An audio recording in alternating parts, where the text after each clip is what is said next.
Muchas gracias, Raúl.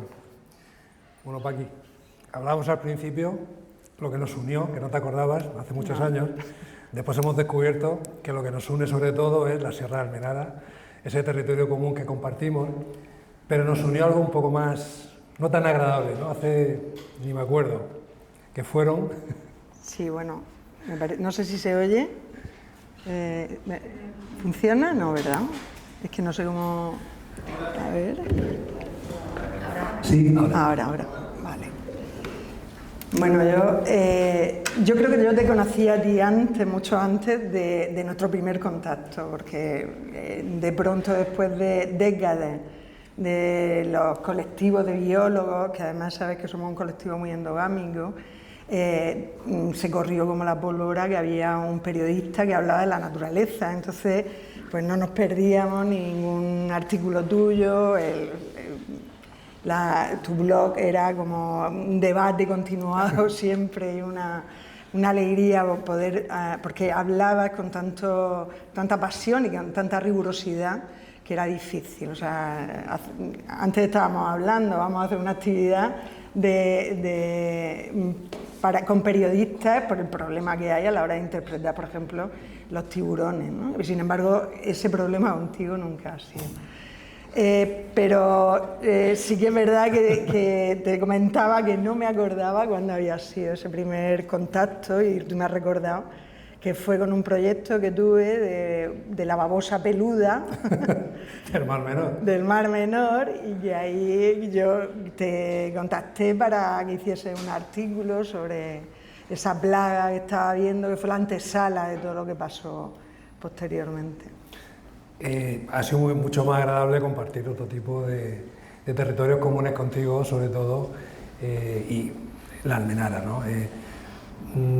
Recuerdo esa una conversación que tuvimos por WhatsApp, que tú venías de Madrid, puede ser en el tren, hablando del libro, y me dijiste, bueno, yo he descubierto que la familia, los Jiménez Casalduero, sois mi familia top de ventas, porque creo que lo habéis leído todo y sois muchos hermanos. Sí, bueno, es que fue impresionante, ¿no? O sea, yo recuerdo que me habían mandado, porque claro, después de aquel primer momento de Ulsatela, había muchos momentos, ¿no? O sea, para mí era como el referente de fiabilidad, y sí que quería comentar otra cosa. Yo recuerdo cuando dimitimos, las 3 mujeres, las primeras dimisiones del comité científico, no tuvimos duda de a quién llamar, o sea, estaba claro que tenías que dar tú la noticia. Pero es lo que tú dices, o sea, ese vínculo, yo fue en el tren, tú me habías mandado varios WhatsApp de presentaciones, no había manera de coincidir, yo te tenía en mente, a ver, quiero comprar el libro, tal, y de pronto un amigo, un gran amigo, que está aquí, su pareja no ha podido venir, que es José María Mollinedo, me lo crucé por la calle y me dijo, vengo de la presentación del libro de Miguel Ángel, y había comprado varios libros, y dice, toma uno, te lo regalo. Y ahí estaba, porque no tengo tiempo, siempre voy con mucho atasco en la lectura, muchos tiburones, mucho Mar Menor, muchas cosas por ahí. Y precisamente me lo llevé para leerlo en el tren y me impresionó. O sea, era cada página que pasaba decía, no puede ser. O sea, aquí hay un hilo conductor hay un hilo invisible entre Miguel Ángel y yo, que o sea, era tantas cosas en común, pero no solo mías, sino, y ahí te quería agradecer porque creo que has puesto letra a la memoria de mi familia, aparte de la memoria de mi familia. Entonces creo que ese fue el mensaje que te puse en el tren, que además llevaba poquísimo leído. Me emocionó mucho saber que tu madre ha sido una lectora del libro como muy... ¿no? Sí. Bueno, pues sí, porque, a ver, yo después de leerlo pensé, digo, este libro lo tienen que leer todos mis hermanos y lo tienen que leer sobre todo mi madre. Y fui corriendo, compré 6 libros y se los regalé, se los puse de reyes a mi hermano y a mi madre. Y a mi pareja, Pepe, que también es lorquino y que también tiene mucho vínculo con él. Y entonces, el tema es que fue impresionante. Mi madre, ¿por qué mi madre? Porque ella siempre dice que los mejores años de su vida los pasó en Manquese, una finca que hay al lado de la Casa Cano, y que subí allí en una época muy dura porque mi abuela estaba en Madrid con mi abuelo que estaba en la cárcel y también mientras mi madre con muy corta edad pues estaba con su tía y en verano se subían en carreta y esos relatos que nos contaban una y otra vez también los veía reflejados y lo curioso fue que cuando le dije a las pocas semanas, mamá, ¿te va a gustar el libro? Ella, que es una devoradora de novelas, y me dijo, no he podido leerlo, no lo he podido acabar porque me pongo a llorar, porque me emociono, ya lo ha leído, le encanta y se lo tienes que dedicar, claro que ¿cierto? Sí. Bueno, yo creo que llegado a este punto deberíamos explicar un poco de qué va el libro, porque sí, es cierto que entre el público seguro que hay gente que ha leído el libro y quien no. Y entonces, antes de que sigamos avanzando, hablando sobre todo del paisaje, yo creo, de la sierra y de ese territorio común, damos dos pinceladas, ¿no?, sobre el libro. Este es un libro que se publicó en junio del año pasado en la editorial Sordica, es una editorial de Zaragoza, una editorial con bastante prestigio literario, es una editorial independiente, pero que a mí la verdad es que para mí fue un lujo y un honor que apostaran, ¿no?, por este relato. Este es un libro escrito en primera persona, es una ficción literaria, es una novela, pero hay mucho de realidad y mucho de verdad en lo que yo cuento. Es un libro escrito en primera persona, pues que relata la aventura, la locura, la frivolidad, si queréis entenderlo así, pues de una persona, un periodista, que casualmente se llama como yo, pues que en un momento dado decide comprarse una montaña perdida en la Sierra de Almenara y iniciar la aventura de restaurar una vieja casa de pastores, una casa, digamos, de campo, pues porque necesita desconectar, necesita liberarse de cierto estrés de la profesión informativa, que es muy estresante, que ocupa mucho tiempo y que además machaca mucho anímicamente, y también pues de ciertos, digamos, esas cuitas personales, ¿no?, que nos llegan con el tiempo, siempre que en la vida hay casi más cosas, digamos, hay casi más debe que haber, ¿no? Y entonces es una especie de huida, de escapada, ¿no?, para buscar un reencuentro con la naturaleza, ¿no?, con las montañas de su infancia, porque hablo de la parte de Almenara, que están las montañas de Águilas, y entonces alrededor de esa construcción, esa reconstrucción de esa casa de piedra, de esa cabaña en ruinas, el autor del relato se va reconstruyendo también a sí mismo y va un poco también solucionando o avanzando, digamos, en ese proceso personal, ¿no?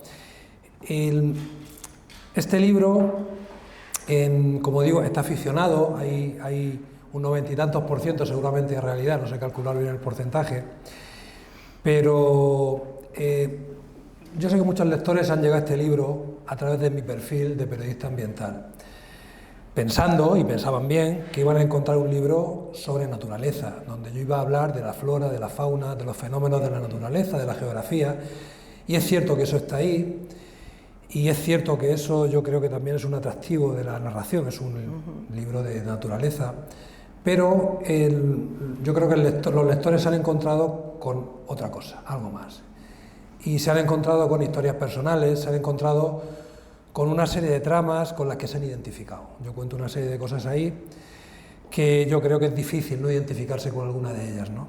Y yo creo que eso es lo que realmente engancha al lector, y si este libro ha gustado sobre todo ha sido por eso, porque yo creo que he conseguido conectar emocionalmente con los lectores a través de esas cosas que he contado, que son de las personas. Es un libro en la naturaleza y con la naturaleza, pero sobre todo es un libro sobre personas. Aquí yo creo que eso es lo que emocionó a tu madre, lo que te habrá gustado a ti y a tanta gente seguramente. Sí, es un libro sobre personas y sobre percepciones, o sea que esa pasión que se tiene por la Sierra de la Almenara no es muy común, o sea, yo creo que hay que tenerlo en vena para transmitir esos sentimientos, esos olores o sea, es que vas leyendo y vas sintiendo y vas percibiendo las emociones que en los paseos de la Sierra de la Almenara, ¿no?, que mucha gente lo ve y habla de los secarrales, los lagartijales. las matas, ¿no? Eso es las matas del campo, que claro. es algo... Ahí, yo no he querido hacer en el libro un tratado, digamos, natural, no he querido hacer, digamos, un tratado científico, no he querido abrumar al lector ni aburrirle con una relación, pero sí he considerado muy importante nombrar la vegetación, nombrar a los animales, porque yo pienso que tienen dignidad y que al margen, digamos, de que no hay ningún animal, ningún insecto, ni ningún tipo de vegetación que esté de más, ni en la naturaleza, ni en nuestras ciudades, todo tiene su función y tiene su valor y su importancia. Pero para mí era, yo creo que importante nombrar la biodiversidad que existe en la Sierra de Almenara. Es cierto que es una sierra dura, es una sierra que no tiene mucha agua, no es un bosque, digamos, boreal, no son los Pirineos, pero uno no elige a sus amores. Este es mi territorio personal, son mis montañas personales. Es el espacio natural en el que yo hice mis primeras excursiones, con mis padres, con mis hermanos, con mis amigos.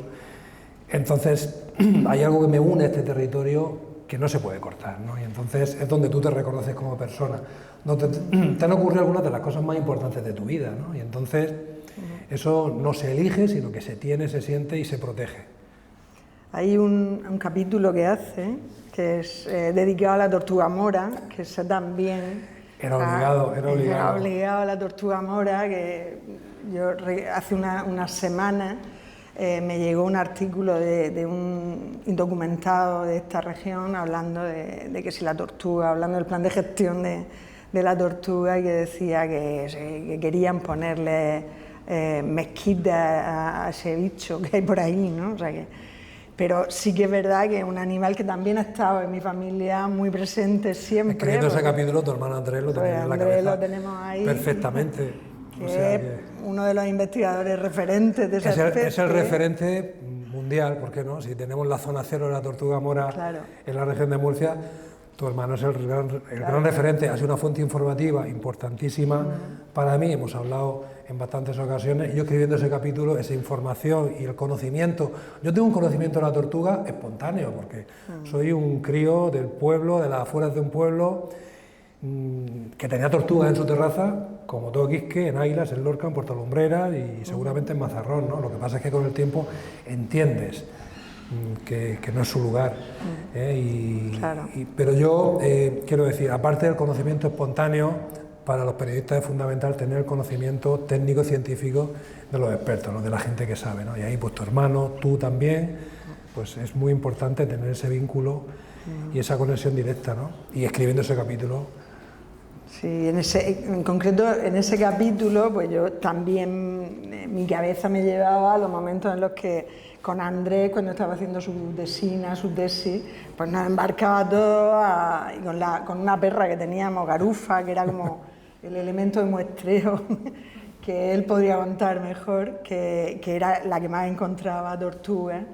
Y bueno, pues ya era cuando veía una tortuga, era como, uff, ya otra vez, no sé, siempre ha sido dentro de la familia, pues gracias a mi hermano, una especie emblemática, ¿no? Claro, yo siempre he dicho que la tortuga mora es el lince ibérico de la región de Murcia y casi del sureste, ¿no?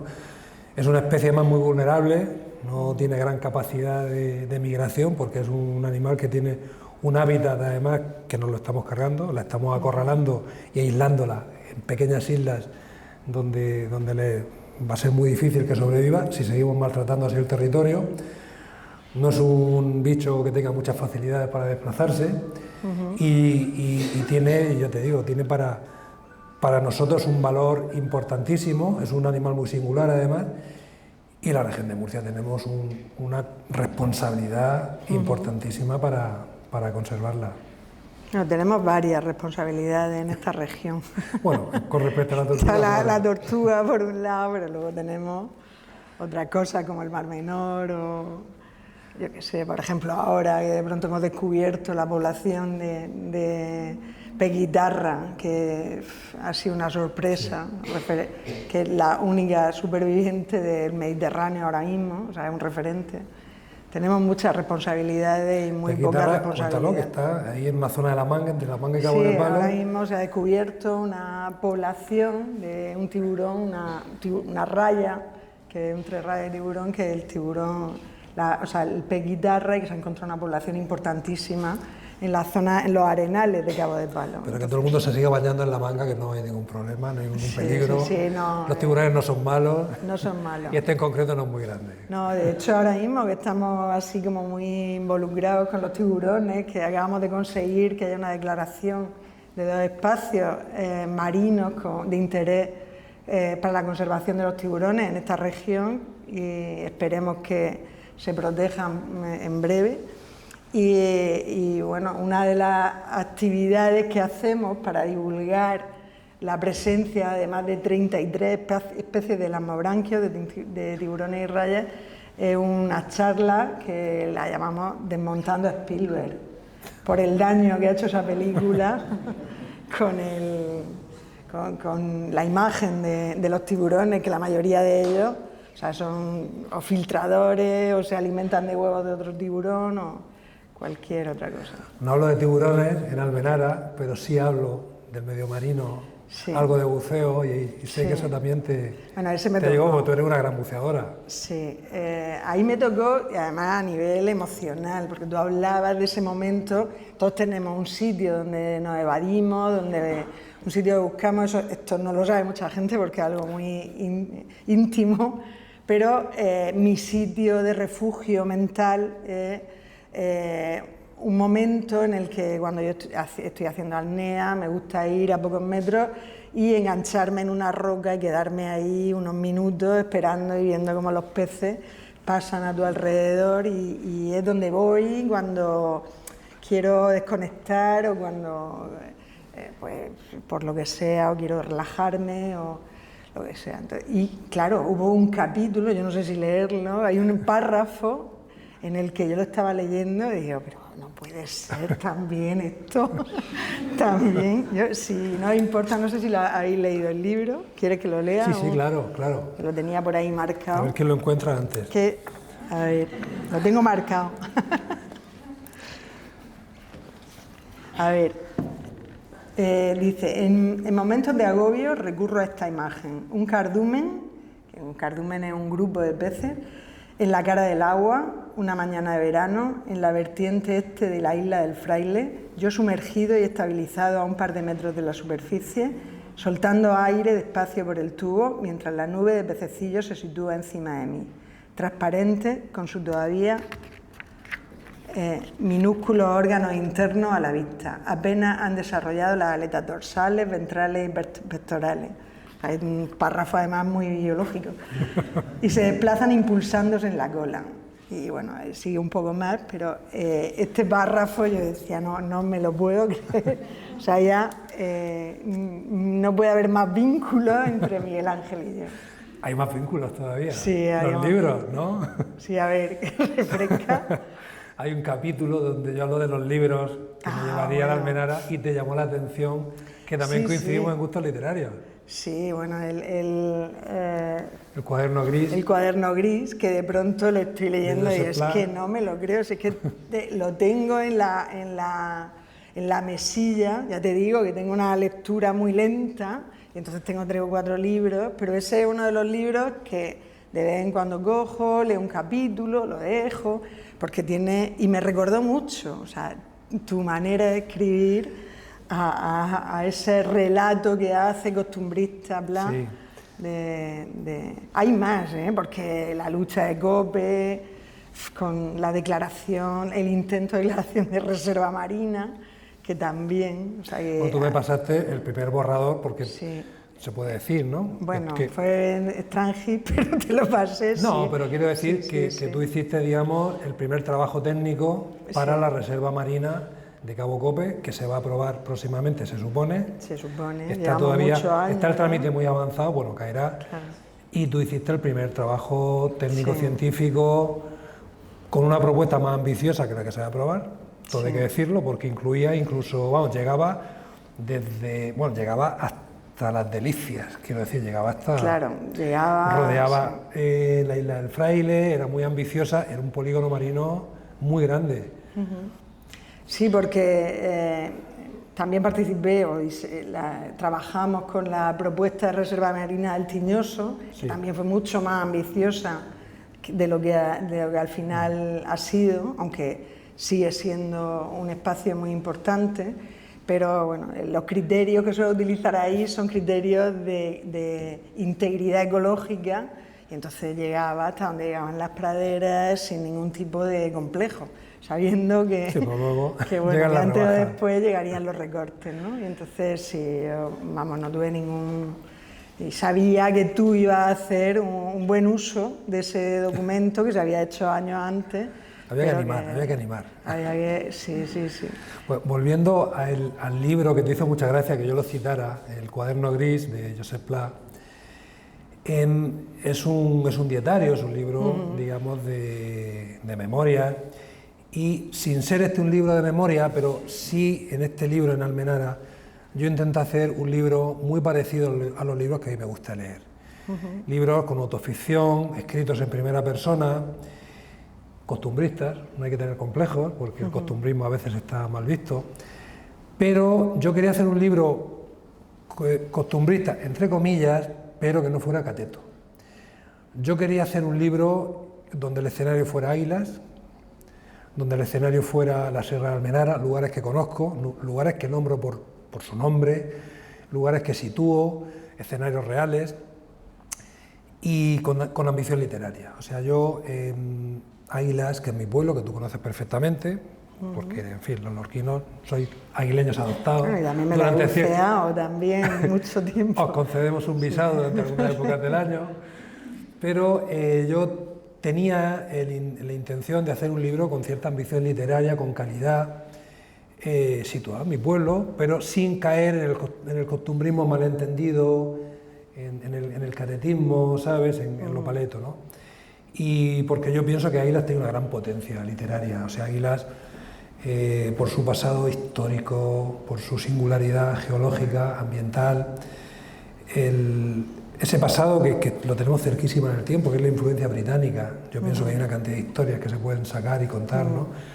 Bueno, hay pinceladas de todo eso en el libro, ¿no? Y luego, pues bueno, como te decía, mezclando, haciendo es una novela, una ficción, pero bueno, intercalando trazas de otros géneros, ¿no? Como el reportaje, la memoria, el ensayo incluso, ¿no? Y bueno, y ha salido lo que ha salido. No sé si... Ha salido un libro que cuando me concediste el honor para mí, que venía con mucho susto, porque yo bueno, puedo dar una charla sobre la Pinna Nobilis, pero estas cosas es la primera vez que lo hago, ¿no? Y me releí parte de nuevo y he vuelto a disfrutarlo. O sea, cuando lo cogí, cada párrafo, y además en esta segunda vuelta ya me daba igual el orden, me da igual empezar y leerme un capítulo, volver al inicio, o sea, porque es disfrutar la lectura y la descripción que hace y la emoción que transmite en cada uno de los capítulos. Sí, yo te agradezco mucho esa lectura del libro. Yo creo que el libro, a quienes somos del terreno, nos llega muy especialmente.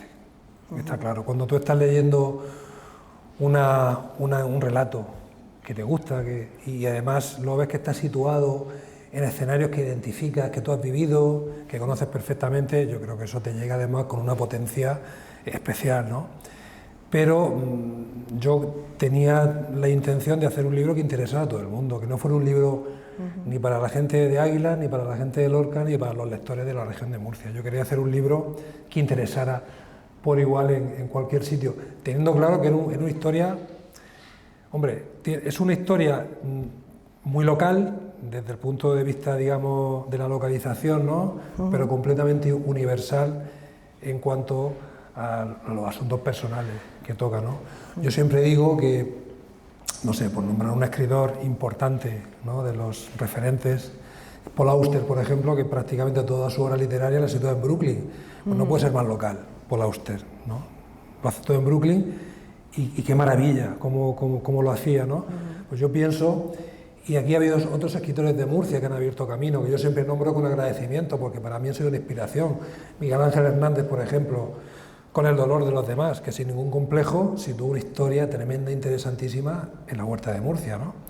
Y entonces yo pienso, y hay como una corriente también, ¿no?, de escritura en España, de historias que se sitúan en lugares muy concretos, apelando a lo local, historias muy locales y sin ningún tipo de complejo, porque no todo puede suceder ni en Madrid, ni en Nueva York, ni en Berlín, ni en Roma, ¿no? A mí me parece un escenario mucho más interesante la Sierra de la Almenara. A mí también. Muchísimo Oye, más. El lunes, cuando nos reunimos con Raúl para preparar un poco la presentación, me enseñaste una foto que me emocionó mucho. Una foto de tu madre. El momento casa. En la Almenara. Que esa fue otra de las cosas que me hizo sentir ese vínculo, ¿no? O sea, cuando tú hablabas de esa casa, esa ilusión de crear tu espacio, y de pronto recordaba, nosotros tenemos una casa, bueno, mi familia, que la casa es mi madre, quien tiene una casa que se la regaló con todo su amor mi padre. Cuéntame la historia, que es muy emocionante. Sí, bueno, mi padre, que es de Mazarrón, que era de agua, de mar, pero mi madre era de la sierra, ¿no? O sea, ya he comentado antes que su infancia la pasó en la Sierra de la Almenara también, y que nos contaba cómo subían en burro, cómo bajaban en burro a Calnegre para pasar el día, pero y no le gustaba la playa. Entonces mi padre le regaló una casa allí en la Montería, en Los Manqueses. No, Bueno. en Manquese era donde había pasado su infancia, pero mi padre le regaló una casa. Y esa casa estaba hecha, la arreglaron, pero, por ejemplo, en la cocina mi madre decía, pues no, es que no la veo, la ventana, yo quiero una ventana que mire la sierra. Y entonces la foto que la hizo mi hermano Juan, que está ahí, hace poco hemos arreglado la cocina, la ha diseñado ella, y se le ha abierto esa ventana en su cocina mirando a la sierra, y es la foto donde se ve ella de pie mirando. Yo cuando la vi me emocioné y es una foto preciosa. La foto parece un cuadro de Edward Hopper. Cuadro. Total. Ahí el autor está ahí. Y bueno, el otro día se la enseñé y le conté un poco la historia de mi madre mirando por su ventana a la Sierra de la Almenara. En esa foto y de esa historia de tu madre hay un libro también. Sí. Podría haber un libro. Nuestros mayores, fíjate. Claro. Yo he perdido la cuenta ya de las presentaciones que he hecho de este libro. He estado en muchas ferias del libro, hemos hecho muchas presentaciones, clubes de lectura. Yo creo que esta seguramente va a ser la última presentación del libro, porque hay que pasar a otros libros. Hay que pasar página, y es muy especial que esta sea la última presentación, a no ser que haya una demanda por ahí y se haga otra cosa, y se hará. Pero en principio es hora de pasar a otros libros. Y para mí es muy importante que estemos aquí en la Cárcel Vieja, en este escenario, gracias a Raúl, el interés de Raúl, no dejaré de darle las gracias nunca, del Ayuntamiento de Murcia también. El concejal Diego Avilés ha tenido que ir al pregón de la Feria del Libro. Hemos coincidido en eventos literarios. Es muy especial, como os decía, hacer aquí esta presentación, porque la Cárcel Vieja es uno de los escenarios de Almenara, del libro. Hay una trama secundaria en la que yo incorporo a mi abuelo, al padre de mi padre, lo incorporo en el relato. Todo lo que yo cuento, él fue un represaliado durante la Guerra Civil del bando franquista, él estuvo aquí preso en estos muros.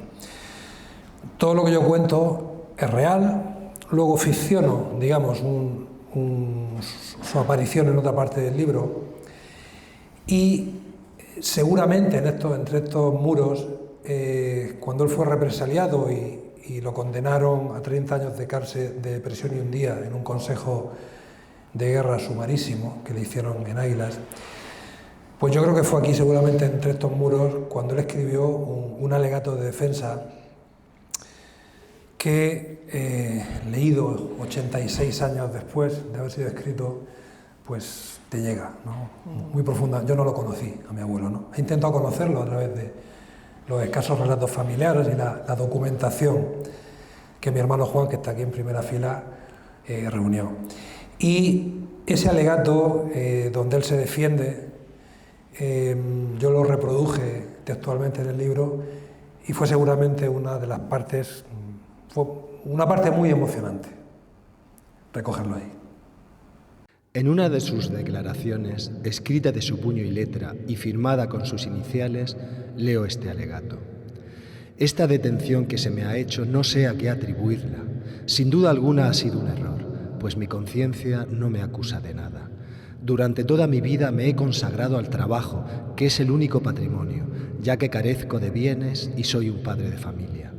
Mi verdadero campo de lucha ha sido el trabajo muy laborioso, dar el máximo rendimiento físico e intelectual para librar de los rigores del hambre a mis seres más queridos. Ideológicamente he pertenecido al Partido Radical y al disolverse este me aislé completamente de la política.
Bueno, este fue el alegato personal de mi abuelo, el abuelo Pipa le llamamos, por esa pipa que fumaba en ese retrato a plumilla de José Matrán. Y esa es la voz de mi hermano Juan. Juan, puedes levantar la mano. Mi hermano Juan además somos 6 hermanos y mi hermano fue quien recuperó toda la documentación histórica en diferentes archivos históricos y pudimos reconstruir parte, digamos, ese proceso tan doloroso que sufrió mi abuelo, esa ruptura familiar que ocasionó su ingreso en prisión y luego algunas cosas de mi abuelo que no sabíamos porque es algo de lo que en mi casa apenas se habló, ¿no? Yo no sé si en tu caso también fue algo parecido, ¿no? Porque tú tuviste una experiencia. De estas cosas no se hablaba mucho. No, de eso en mi casa solamente sabemos que estuvo en la cárcel porque mi abuelo, que fue presidente del PSP en Murcia, si no me equivoco, pero él trabajaba en el ministerio durante la guerra y al final pues lo metieron en la cárcel. Él pasó ese tiempo en Madrid, en la cárcel. Mi abuela la acompañó. Que yo recuerdo, a mí me impactaba cuando me decían que con un mes y poco mandó a mi madre con su hermana, con su tía María, y ella se quedó, porque había muchísimo amor entre ellos también, y se quedó allí esperando mientras mi abuelo estaba en la cárcel. Es que, o sea, parte de lo poco que yo sé o sabía de mi abuelo, de alguna manera también lo vinculo con la Sierra de Almenara, porque él era delegado de la marca de máquinas de coser Singer, y yo sí recuerdo que mi padre nos contaba que mi abuelo era muy buen comercial y no solo procuraba vender máquinas de coser en Águilas a la gente del pueblo, sino que hacía recorridos por las fincas, por el campo, en una época de autoabastecimiento, donde la ropa, normalmente muchas se hacía en casa, donde y aunque no era barata tampoco, una máquina de coser, ¿no? En aquel tiempo, pero que mi abuelo hacía muchos periplos por ahí por el campo, vendiendo máquinas de coser, y yo, bueno, eso sí, lo fabulo un poco, lo vinculo con el territorio, con la sierra y con la casa, en uno de los capítulos.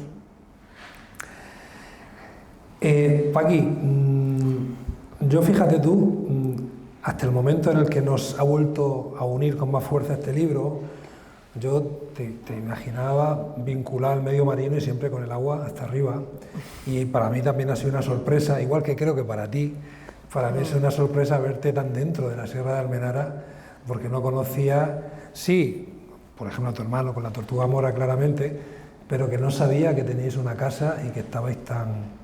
Sí, bueno, esa casa yo creo que es verdad que pues yo he pateado, pero probablemente el que más ha pateado la sierra ha sido mi hermano Andrés, en la búsqueda de esa tortuga, y mi hermano Juan, que incluso ahora pues, se va con los perros por allí y a pasar la hora, ¿no?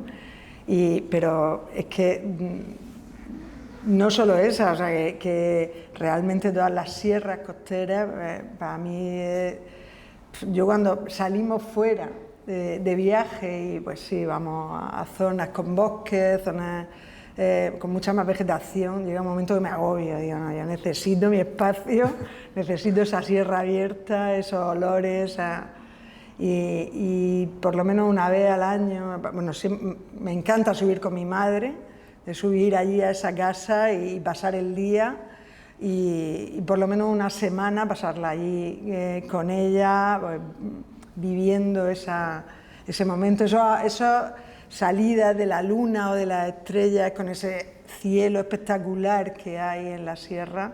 Sí, porque está muy poco poblada la Almenara. Sí. Fíjate, yo cuando recorro la sierra en bicicleta o andando o voy con el coche por ahí, yo sí tengo la sensación de que fue una sierra que tuvo bastante vida, porque hay muchas casas en ruinas, ¿no? Y luego a mí me llama la atención que son casas prácticamente siempre con la misma tipología, casi todas con un eucalipto en la parte de delante, o bien en la zona o en la era, buscando sombra, porque es un árbol de crecimiento rápido y que tiene mucha hoja siempre buscando la sombra. Y hay muchas casas en ruinas. Yo tengo la sensación de que es una sierra que tuvo mucha vida y yo me imagino una época de muchos pastores, de arrieros, de una agricultura muy pobre, de subsistencia, de intercambio, ¿verdad? Sí, bueno, y hay fincas importantes como la Casa Cano, como claro, otras fincas sí, que yo creo que servían. Con muchos almendros, que ahí sí había cierta riqueza. Hay otro momento también en la sierra que a mí me vincula y que sale en el libro, que es el castillo de Tebas, la torre de Tebas, que resulta el caserón, la casa que hay justo debajo, que pertenece a la familia de los Romera, que están también muy vinculados con nosotros. O sea, mi amiga Guiller, yo me subía con ella a pasar los días y a pasar incluso semanas. Y una de las excursiones que hacíamos de crío era, bueno, vamos a subir al castillo. El castillo, ¿no? Que parece pequeño, porque siempre vamos por la autovía, desde abajo parece una torrecita, pero qué pedazo de castillo es la Torre de Tebas. Es muy grande, es una torre muy grande. Hay una trama en el libro que es recurrente. Mucha gente me dice que qué imaginación situar eso ahí, la trama del lince. Piensan que es completamente, que de las cosas, digamos, ficcionadas, una segura es el lince, un lince ahí, eso es imposible. Y yo les digo, pues no sabes qué es lo que más fielmente reproduzco de la realidad, o sea que ese lince estuvo en Ramonete, ya le digo el sitio, además lo publiqué, la foto es pública, está publicado, si tú tecleas en Google... un lince fantasma en Ramonete o en Lorca, no me acuerdo cómo titulé, te encuentras con la foto de la que yo hablo y toda esa peripecia de estar esperando durante muchísimo tiempo, más de un año o 2 años creo, a tener autorización para publicar esa historia, dice mucho también de la profesión periodística y eso que yo te he agradecido antes del rigor periodístico. Yo esa historia la tenía toda la información, pero no tenía permiso para publicar la foto, no era mía. Pero como digo en el libro, no podía publicar la foto, pero podía verla en mi teléfono cada día. Y era una historia, hombre, no era el Watergate, pero era una historia, digamos, a los que... Potente. Era una historia potente desde el punto de vista ambiental, biológico, y yo obviamente la quería publicar, y la quería publicar con la foto, porque sin la foto perdía mucha fuerza, y ahí creo que estuve casi 2 años rondando esta historia hasta que pudimos convencer al propietario de la fotografía, que era un cazador, y que temía ciertos problemas con su coto. En fin, al final llegamos a un acuerdo sobre cómo había que dar los datos de esa fotografía de fototrampeo, porque un lince en ramonete, claro. Ahora sí sería más fácil, porque ya el lince está reintroducido oficialmente desde hace 2 años y pico. Tenemos, no sé si 14 o 15 linces ya en nuestro territorio, entrando y saliendo de la región por la comarca de Los Vélez, hacia el norte de Almería. Y ahora sí sería más o menos, no sería tan llamativo que el lince apareciera por la Almenara, que de hecho seguramente va a aparecer antes o después, ¿no? O bien de los que están liberando en las pedanías altas de Lorca, o bien otros linces que vengan de otras zonas, ¿no? Pero cuando yo publiqué esta historia era muy llamativo, era muy curioso. Estaban empezando las reintroducciones en España, en Murcia aún no se habían reintroducido, y en una historia muy potente. Bueno, pues yo esto lo cuento tal cual en el libro, y la verdad es que es sobre todo lo que la gente no se cree. Sí, y, bueno, hay tantas cosas que no se creen, pero es verdad que es impresionante, o sea, el saber que, bueno, pues tampoco es tan raro que pases por ahí un atardecer, una noche, y de pronto te encuentres un animal tan grandioso como... Sí, este era un cazador que estaba... quería pillar al jabalí. Él quería cazar un jabalí que se le metía al coto, y quería comprobar si era un macho, si era una hembra, y entonces se encontró, puso una cámara de fototrampeo y se encontró con un lince. Bueno, a ver si ese señor pasa de ser cazador a cazador de imágenes. A lo mejor esto le inspiró. Estaría bien. Yo hablo de la caza en el libro, hablo de la caza, y me dicen así como que... Y yo con la caza... hay un personaje secundario en el libro que es un cazador y no queda muy bien. Y yo la verdad es que tampoco es que tenga nada en contra de la caza radicalmente, ¿no? Pero sí, no me gusta esa caza que hay ahora, esa caza de alta gama, ¿no? Esa caza de postureo, de ricachones, de acumular trofeos. Yo, por ejemplo, un señor de la Almenara, que he conocido unos cuantos, que salían con su escopeta al hombro a cazar una perdiz para comérsela en su casa, no tengo ningún tipo de reparo en eso, ¿no? Pero esa caza que hay ahora ¿no? como uso social, como de prestigio social, como de jet set, eso me... Hombre, yo estoy absolutamente de acuerdo contigo, pero voy a retomar el tema de las perdices, con el tema que también lo describe, o sea, los sonidos de la sierra, que yo recuerdo este verano, estando allí por la noche se acercaba un zorro y el sonido del zorro, y ahora como tenemos la posibilidad de compararlo con si tienes alguna duda, no, seguro que un zorro, mira, se oye igual.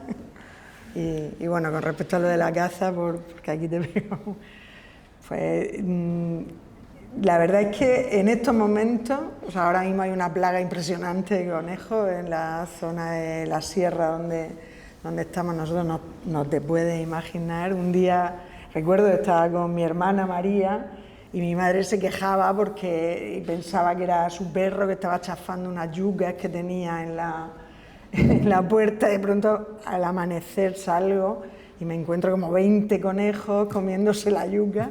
Hay un problema grave y a lo mejor en este momento no sería tan malo el que hubiese un poco una batida o que metiesen un lince, que sería muy interesante, sería bastante interesante.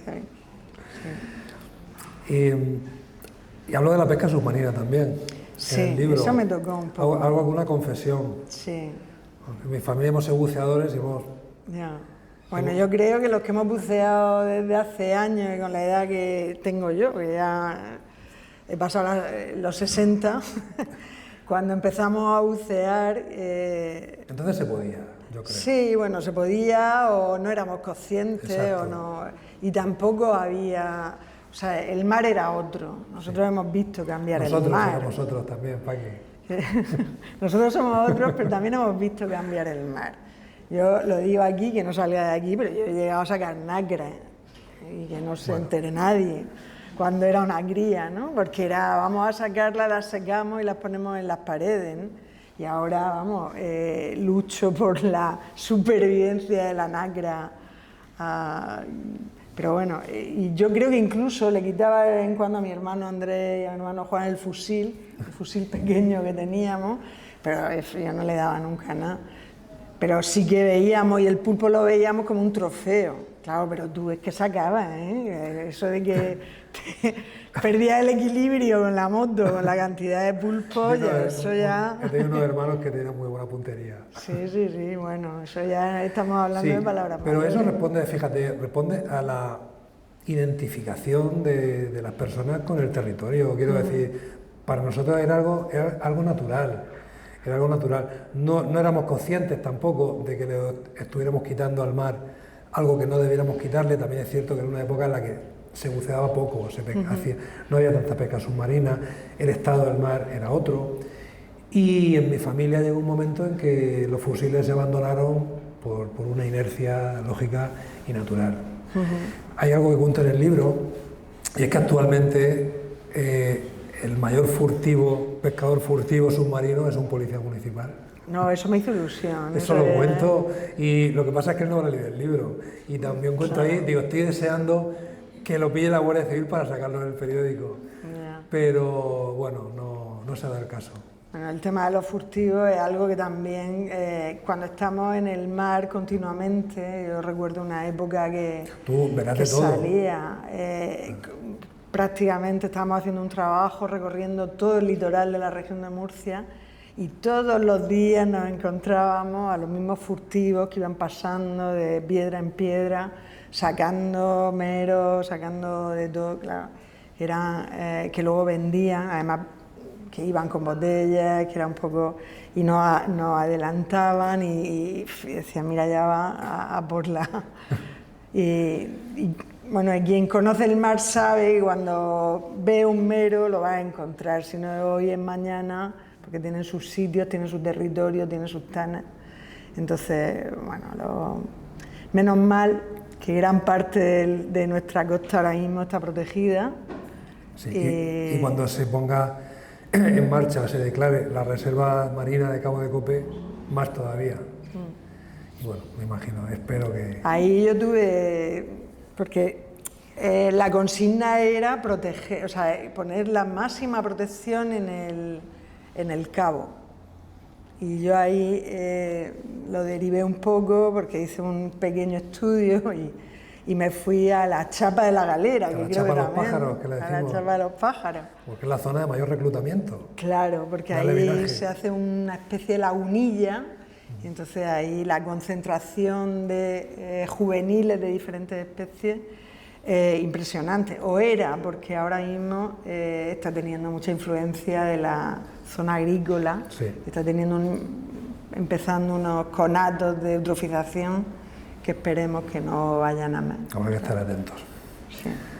Bueno, Paqui, pues ha sido un placer grandísimo. A mí también. ¿Te lo has pasado bien? Sí. Estuve nerviosa. Bueno, estamos terminando ya. Quiero dar las gracias a Raúl García, a la Fundación Legado Humano Natural, por convocarnos aquí. Raúl, de verdad, gracias, ha sido un honor, un lujo. Al Ayuntamiento de Murcia, por hacernos este espacio. Y yo no sé si alguien se ha dado cuenta, quizás los más veteranos, os hemos recibido con una canción de los Rolling Stones, con Wild Horses, que es una canción que suena en la página 200 de Almenara, en la primera edición. En la segunda no sé si es en la 195. Esta canción suena en un capítulo en el que estoy yo con mi mujer, con Inma, que estamos tomándonos una cerveza en el bar del Casino de Águila, un sitio que nos encanta. Y esos caballos salvajes de los Rolling Stones no galopan en Almenara por casualidad. Yo creo que os hemos recibido con esa canción y yo creo que es coherente que os despidamos también con esa canción, y esta vez interpretada en directo por Emilio Cortés. Emilio Lucas. Emilio Cortés, amigo, director técnico del Acuario de la Universidad de Murcia.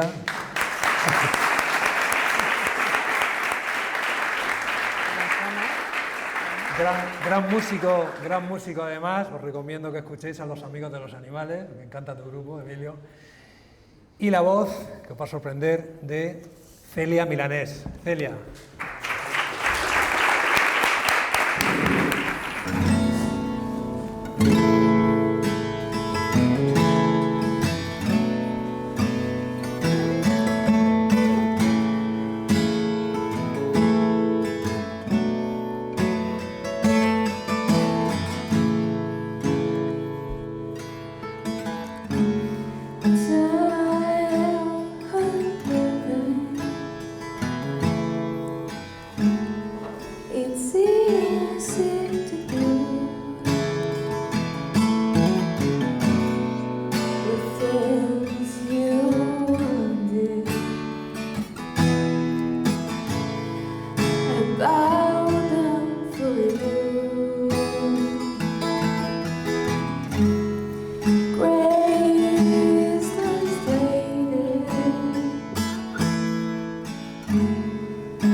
But I